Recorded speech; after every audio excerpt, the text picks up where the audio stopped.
Hey everyone, I'm Hannah, your Excel teacher from Sheet Leveler, and today I'll show you how to copy and paste an entire worksheet, including formulas, into another workbook. Let's get started. Method 1. Move the entire sheet.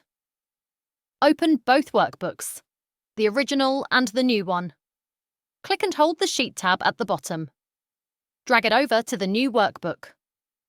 Release the mouse button, and your sheet is moved. Method 2. Copy the sheet contents. In the original sheet, click the small arrow between column A and row 1 to select everything. Right-click Copy. Go to the new workbook, right-click the same spot, paste. And that's it. A quick and easy way to transfer sheets in Excel. If this helped, like, subscribe and comment below. Thanks for watching and see you in the next tutorial.